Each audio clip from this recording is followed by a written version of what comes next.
Nécrose avasculaire de la tête fémorale. La nécrose avasculaire est la mort du tissu osseux. Pourquoi se produit-elle? Comment affecte-t-elle la vie des patients? Nous le découvrirons dans cet article.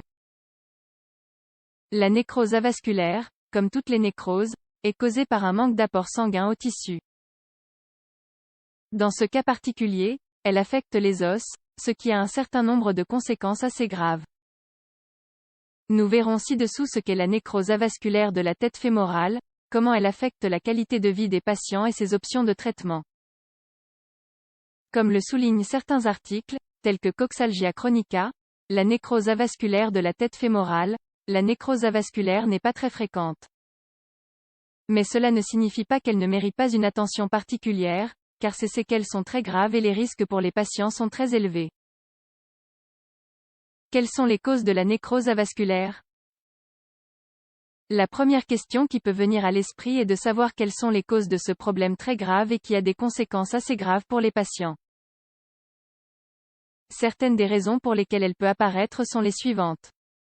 Antécédent de traumatisme, une blessure ou une dislocation des articulations peut affecter les vaisseaux sanguins, entraînant un manque d'approvisionnement en sang. Traitements oncologiques, être soumis à des traitements de radiothérapie ou de chimiothérapie affaiblit le corps, les os et peut endommager les vaisseaux sanguins. État hypercoagulant, cela prédispose à la thrombose et l'excès de KO réduit considérablement l'apport sanguin. Traitement stéroïdien prolongé, un excès de stéroïdes, à forte dose, peut être l'une des causes de la nécrose avasculaire de la tête fémorale. Symptomatologie.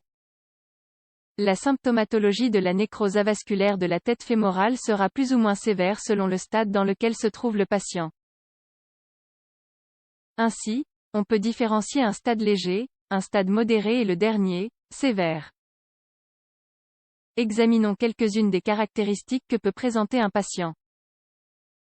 Au stade léger, le patient peut ne présenter aucun symptôme. Cela signifie que la nécrose avasculaire peut passer complètement inaperçue. Cependant, si elle n'est pas diagnostiquée, elle s'aggravera. Ainsi, le patient commencera à remarquer ce qui suit. Douleur dans l'articulation touchée par la nécrose lorsque le poids est placé sur celle-ci. Inconfort au moment de se reposer, de s'allonger ou de s'asseoir. Une douleur qui s'aggrave et qui irradie à l'aine, aux cuisses, aux fesses et même aux genoux. La douleur va s'intensifier au point de devenir un malaise constant que l'on ne peut soulager d'aucune façon. Cela affecte la qualité de vie des patients, les limitant. C'est pourquoi, il est très important de se rendre chez le médecin au moindre symptôme. La raison en est que l'os peut perdre sa forme, ce qui provoque de l'arthrite. Traitement. Lorsqu'un patient est diagnostiqué avec une nécrose avasculaire, le médecin tiendra compte de l'âge du patient, de la qualité des os, du stade de la maladie et des dommages déjà causés.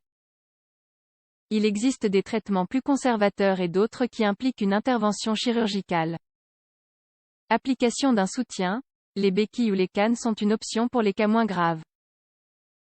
Toutefois, elles ne donnent pas de résultats entièrement satisfaisants. Les médicaments, ils ont généralement un effet beaucoup plus positif. Certains sont des antihypertenseurs, des hypolipémiants, des fibrinolytiques et des vasoactifs. Oxygénation hyperbare.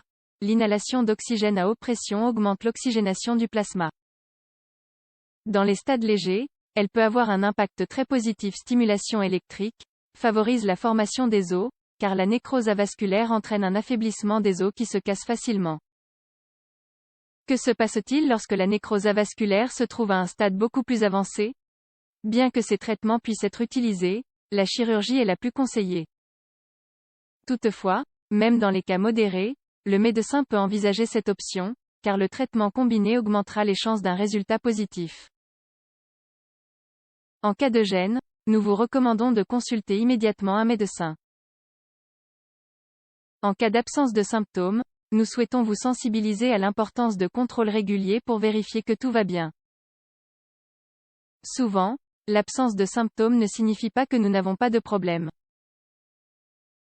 Dans ce cas, par exemple, un diagnostic précoce nous évitera d'avoir à subir une opération.